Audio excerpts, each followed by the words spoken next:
Are you a person of character? Or do you know somebody who is a person of character? One who's so trustworthy that no matter what you ask them to do or they say they're going to do, they actually do exactly that? Welcome back, friends. Today I want to tie that idea in with the fear of God and what it means to fall into the hands of the living God. We're going to focus today on Hebrews chapter 10, the 31st verse, but I'm going to read a few more to give you a little bit of a background on that. So we're going to start on verse 26 and through 31. And perhaps with that, we can get a little bit of an idea what it means when to fall into the hands of the living God. For if we sin willfully after that we have received the knowledge of the truth, there remaineth no more sacrifice for sins, but a certain fearful looking for of judgment and fiery indignation which shall devour the adversaries. He that despised Moses' law died without mercy under 2 or 3 witnesses. Of how much sorer punishment, suppose ye, shall he be thought worthy, who hath trodden under foot the Son of God, and hath counted the blood of the covenant wherewith he was sanctified an unholy thing, and hath done despite unto the Spirit of grace? For we know him that hath said, Vengeance belongeth unto me, I will recompense, saith the Lord. And again, the Lord shall judge his people. It is a fearful thing to fall into the hands of the living God. So this text was brought to my attention. I had a guy ask, on more than one occasion, he's asked that I would do this video. And it's been a slow walk because in some ways it's how do we word this properly so that we bring in what it means to fall into the hands of the living God. And so this is why I wanted to start with you. When we look at people, maybe it's easier to understand. In this text, God is speaking to those people who have known Christ and fallen away. But he's also bringing the Old Testament in, because he tells us that those who were under the law of Moses, he that despised Moses' law died without mercy under 2 or 3 witnesses. Point being, and we could just break that down a little bit,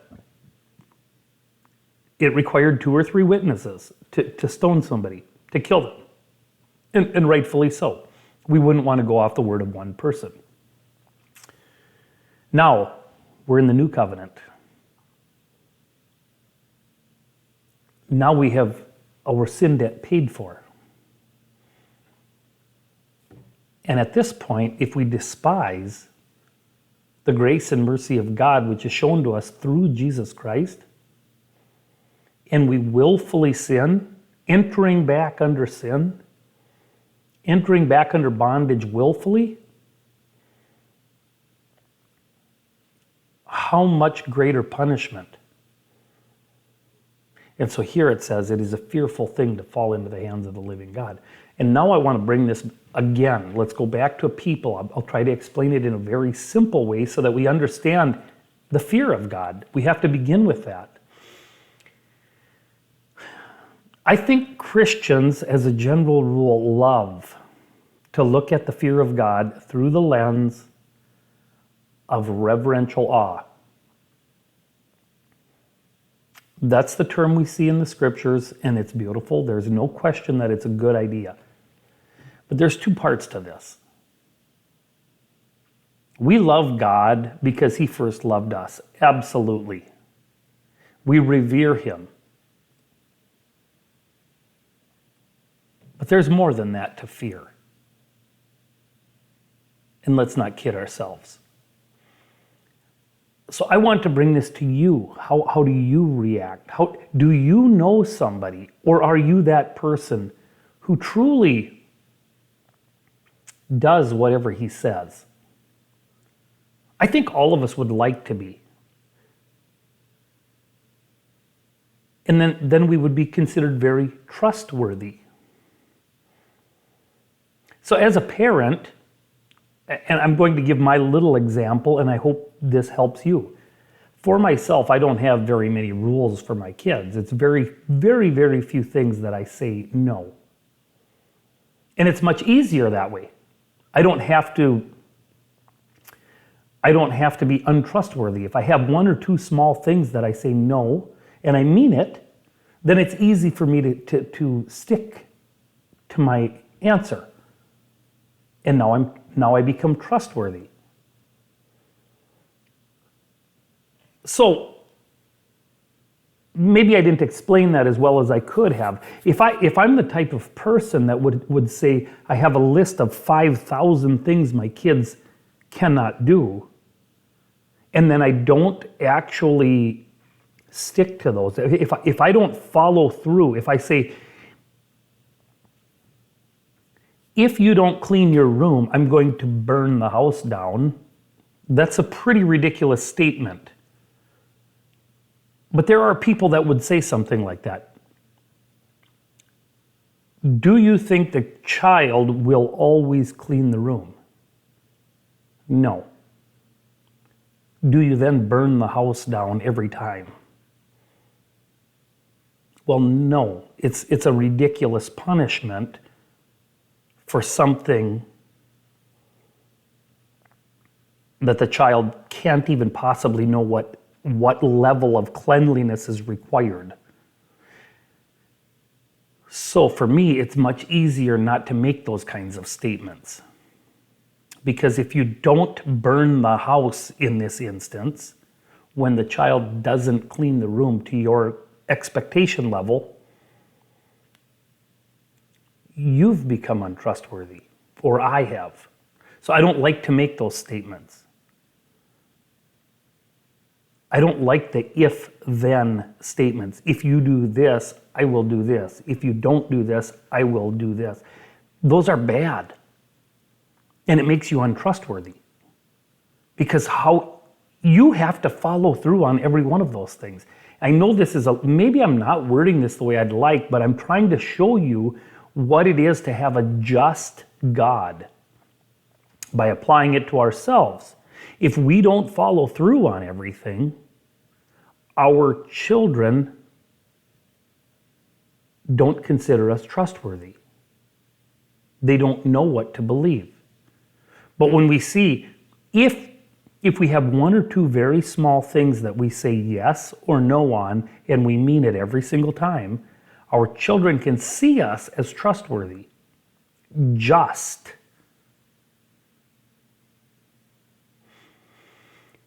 This is important because this is how I want you to look at the lens of God. We have a God who we can trust with 100% accuracy.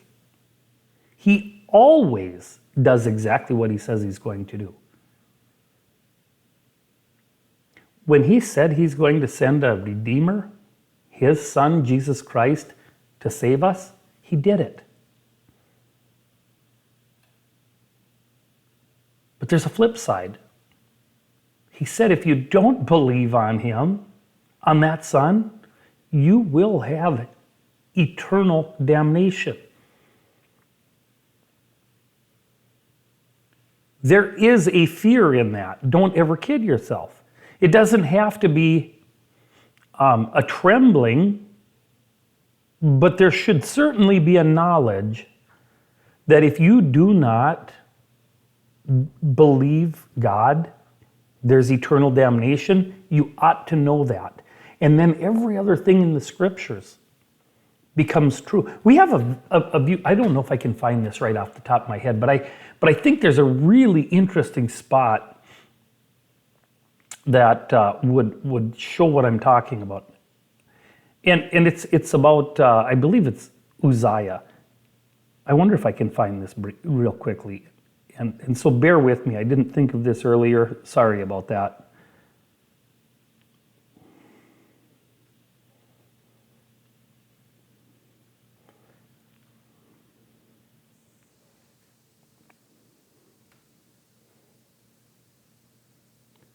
I don't know if I spelled that right.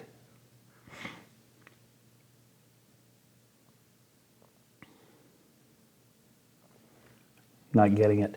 My point is, and I misspelled it, so I'm sorry about that. We'd have to look at the Ark of the Covenant, but there was a man that touched the Ark of the Covenant and died. And I will actually put that in the description. I'll get that story for you, because I think this is so interesting when we see that God had made a set of rules, and you weren't to break those rules. Even though the oxen stumbled as they were carrying the Ark of the Covenant, this man touched the Ark, and he was instantly struck dead. This idea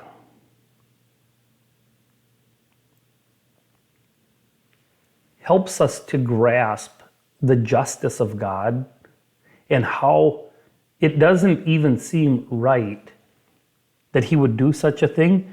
But when God says something, he follows through.